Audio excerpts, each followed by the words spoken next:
what's going on? It's Ash here coming at you today in Clash Royale. Welcome to the video, guys. I am joined by Arnav. Big shout out to Arnav joining me on the channel here. Considered to be one of the best mortar players in the world. In this deck right here, ladies and gentlemen, is the top deck in the game. If you ask many pro players out there, of course, my first time, I gotta be honest, I'm recording this Monday night, and my first time seeing the new banners. What do you guys think of the banner update?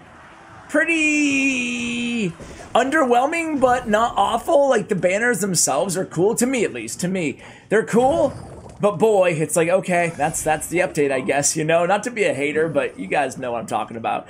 Anyway, this back to the deck, right? So mortar is in one of the best spots it's been. It's really, really good at pulling, you know, E-Giants, at taking care of those monster big beatdown pushes that some decks can execute. But really, this deck is well suited against almost everything because we really have kind of the double win condition with the mortar or the cannon cart pushes with the graveyard. So a lot of kind of flexibility here in this deck, and I'm going to give you some pro tips in the next match after this one, straight from Arnav, in terms of how to have success with this deck, especially if you're picking it up for the first time. It can be a little bit of getting used to with a deck like this, right? It's not one that you're just gonna, especially if you're not normally a mortar player or a mortar graveyard combo player, it might take you a little bit of time to get used to it. You might experience a loss or two. Don't get discouraged. I'm coming for you. All right, so here we go. Dark Prince, by the way, just kind of a teaser here. Dark Prince is going to be one of the most important cards inside this deck, according to Arnav. We'll talk more about that in just a moment. We go with the defensive cannon cart here. We do have that mortar and fireball down. Going to easily negate that cannon cart. So nice defensive situation here. We're 9-0 inside this Grand Challenge. Arnav just absolutely dominating Grand Challenges, man. Just farming them one after another. Most of them undefeated. I don't want to jinx him, though. I don't want to curse this dude here on the channel. So here we go. By the way, big shout out to Trailblaze GG, that's Arnav's team, and go ahead and check them out on Twitter at Trailblaze GG. Same thing with Arnav. I'll have his Twitter information linked in the show notes below for you guys. Support my guests, help support me here on the channel. All right, so here we go, guys. A Royal Ghost and Cannon Cart push coming in the right. Oh, we do take a Royal Ghost to that left tower. Magic Archer's going to get some extra damage to the right-hand tower. More concerned with the left at this point. We go with the offensive mortar in the right here. 10 seconds remaining on the clock. So Bowler and the cannon cart from the opponent doing a pretty good job occupying these mortars. A nice NATO there by the opponent, but we're ready with the Dark Prince on the cannon cart of the opponent there in the left-hand lane. Here comes the Golden Knight, man. Tank after tank after tank, but here we go with a nice graveyard push here. So can the opponent defend? Well, that was a nice snowball. We're going to get this Healthy Hunter to the tower, and we're going to get that offensive mortar down as well. Look at all those skeletons getting some really, really nice RNG. Really well played there by Arnav. So that's all it takes, man. One big push with the secret weapon win condition. I say secret weapon, a lot of players are going to know this deck, but a lot of players aren't going to know this deck, especially on ladder, depending on where you're using it, right? All right, so here we go. They're not going to see the graveyard coming, especially if you wait till double or even triple elixir time. If you're just very patient is the point here. Speaking of patience, it's really paying off here. It looks like tower's going to be, tower's going to be down. Nicely done, well played, nice discipline displayed in that match, guys. Let's go on to the next one, and I'll give you all the juicy tips as well. All right, guys, we're already inside the next match. Let's get into the tips here, guys. Let's get into the tips. So Arnav was kind enough to give us quite a few, so let me go ahead and go down the list here. Oops. All right, so tip number 1. Play passively in single elixir and figure out their deck, right? The best starting plays are going to be mortar or spear goblins, somewhere in the range of 240 to 247 seconds on the clock. So you want to wait for at least 13 seconds, and then you can use spear goblins or mortar at the bridge. Tip number 2. In this variant, the Dark Prince is the most vital card in the deck, as you can use it to block Teslas and Inferno Towers from killing your offensive mortars.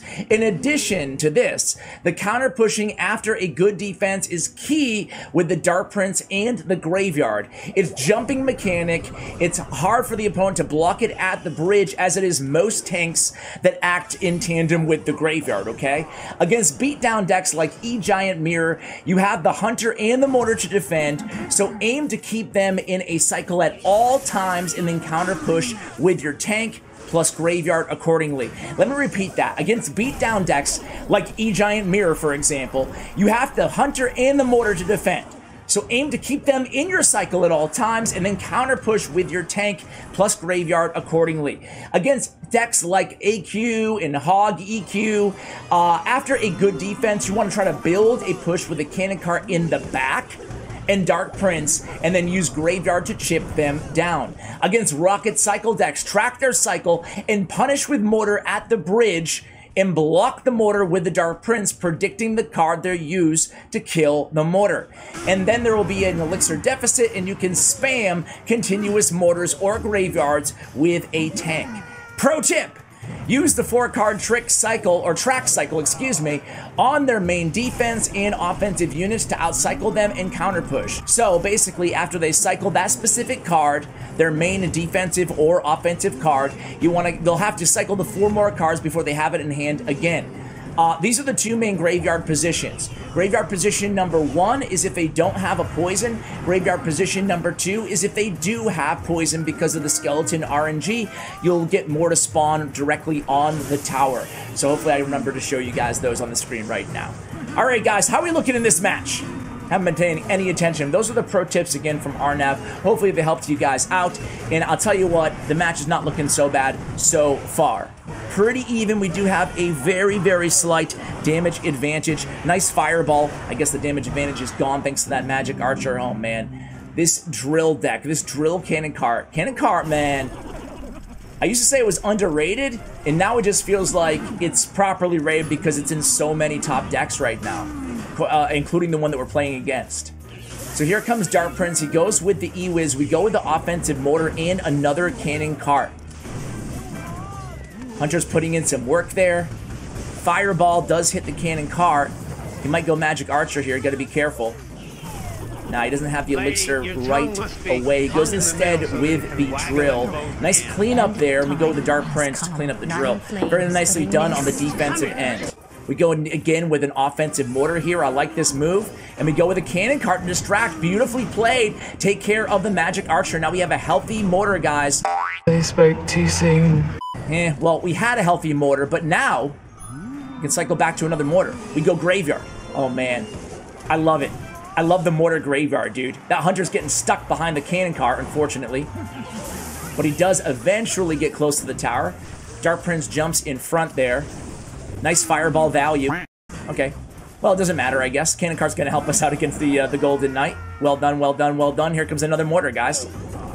Oh! I love it, man. Cannon cart, again, predicting the cannon cart. We are brothers! Very well done. We might fireball. Let's see. No, we go graveyard. He goes in with the drill. He has no elixir left. He goes with a tornado. We go to Spear Goblins and a cannon cart on the defensive end. We pick up a little bit extra damage here. We have a pretty nice damage lead. Nice fireball getting rid of that magic archer. Here we go. Only 18 seconds left in the match here, guys. We need to pick it up. We go with the defensive hunter. Very well played. Spear Goblins just to make sure. We go in with that graveyard as well. The opponent can't really focus too much on defense here, although they'll lose their tower if they don't. We go with the cannon cart predicting the drill. Dark Prince is down, and that's going to be GG. Another victory. Very, very well played there. All right, let's go into the next match, guys. All right, guys, here we go. For all the proverbial marbles here, going for the flawless 12-0 grand challenge. Can we pull it off? I think we can. I mean, he's looked really solid so far, and that's the beauty of this deck, right? If you can master the deck like Arnav did, guys, I mean, every matchup is winnable, right? Some are more difficult than others, but every matchup is winnable, and that's the beauty, again, of the 2-win condition. So here it comes. It's going to be a fireball down on the Mother Witch. No delay there. Very decisive plays by Arnav throughout all of these matches thus far. Here comes the Inferno Dragon. We have Spirit Goblins probably in hand. Let's see what we go with here. No, we go with Cannon Cart. I guess you got to be careful with Spirit Goblins when they potentially have Zap, Snowball, whatever they may have in this deck. So the cage is down from the opponent. Hello. Take one shot from that Goblin Brawler. We have a full health Hunter. Let's see what we do with it. I'm not going to go ahead and support here. Gonna let the opponent defend. Again, early on here, just kind of seeing what they have in their deck. We go opposite lane with some Spirit Goblins. We have Dark Prince in hand as well. If we want to go ahead and use him in the left-hand lane, we do. All right, so nicely done. Right-hand tower finishes off that bomber. Here comes the Mother Witch. Ooh, that was a very, very interesting Mother Witch there. You could argue he just threw her away. Arrows are going to go ahead and respond to that, taking no damage. And Elixir is fairly close to even here. They go with the Inferno Dragon in the back. We're going to respond with a Cannon Cart Graveyard immediately right there at the bridge. Nice block there by the opponent, utilizing the Goblin Cage. The Cannon Cart will take care of the Goblins. So all in all, I think that's a pretty fair exchange. And we prevented the opponent from getting a big push here alongside their Inferno Dragon. So playing a little bit of defense through offense, and hey, it works out for us, maintaining or achieving the damage advantage. So here we go. It's the big fella. It's double elixir time. It's E-Giant. Let's see how we can handle E-Giant with this deck. The beauty is this deck is very, very well suited to stop Electro Giant decks with obviously the Dark Prince, the Mortar, and the Cannon Cart. Here comes the Inferno Dragon by the opponent. We have Hunter in hand. We might just go Hunter to the face, and we do. He lightnings. Nice lightning by the opponent, but look at that E-Giant. He's already dead. We go Spirit Goblins as well. Going to be able to finish off this Dark Prince before he gets any damage onto the tower, I believe. 30 seconds remaining. Looking really, really good here. Nice arrows, and here comes another Electro Giant. E-Giant lightning. You knew we were going to face it. It's everywhere. Okay, Inferno Dragon comes down. I like that we're just supporting this push here, forcing the opponent to allocate more elixir on the defensive end, forcing a lightning out of their hand. Now we can have an easy defense against the 8 elixir, essentially wasted on the Electro Giant. Maybe wasted is not the right word. Nice anticipation of the Mother Witch there. That was a beautiful play going in with that Dark Prince. That was a really, really good play. Here we go, opposite lane with a Graveyard. Oh, again, the opponent Johnny on the spot there with that Goblin Cage, excuse me. Arrows come down as well. We don't get very lucky there on the RNG on those skeletons, and here comes another Electro Giant by the opponent. I like that, though, we have the surviving Cannon Cart to chip away at the Dark Prince. Meanwhile, we go opposite lane with another Dark Prince here. Need to make sure we kill this Mother Witch, and we will. Mortar helps out as well. That's the beauty of Mortar. We go with the defensive Cannon Cart, and again, the opponent doesn't really have any good options here. We arrows away those hogs, make sure that Mortar stays alive, and then we go in with the Lightning. Cannon Cart is beautiful in this situation. We apply some more pressure to the left-hand lane. Cannon Cart obviously very lightning resilient, thanks to the second iteration of the card. The cart, I guess, the cannon? Yeah, the cannon, not the cart. Cart's the first iteration. All right, here we go. It's going to be a fireball. We go with a mortar to pull that E-Giant. Here comes the Inferno Tower. Here comes the NATO. Inferno Tower, Inferno Dragon. Here comes the NATO. Nice arrows. Man, it feels like we just are controlling this match. Anything can happen against this deck, but I just feel like we have things on lockdown. I love that he always predicts the Mother Witch as well. Here comes an opportunity for the opponent, though. Cannon Cart puts in work. We do have arrows back in hand here. Probably going to use it on the little fella. Nope, we go Dark Prince. Nicely done there on the Dark Prince. He goes with Mother Witch. Not really going to help him out there. We have a Cannon Cart. We have a Mortar. We're looking really good. Another Cannon Cart. Good luck comes down from the opponent. He knows he's lost this one. And man, a flawless grand challenge, dude. Dude. What a beast of a player, huh? What a beast of a player. This is a really strong deck, guys. Give it a shot. Massive shout out again to Arnav. Check out his player stats and profiling, statsroyale.com. Give him a follow on Twitter. That's a 12-0 flawless grand challenge again for Arnav with this deck. Good luck with it if you try this deck out. As always, the deck links will be in the show notes below, guys. I hope you have a beautiful day. If you need a little positivity, sending love your way as well. And a massive shout out to Glitch Energy, 25% off your entire order when you use code CWA. Thank you for using my creator code CWA, and a shout out to Bren Chong, my YouTube partner. Check out his information in the show notes below, and as always, take care, guys.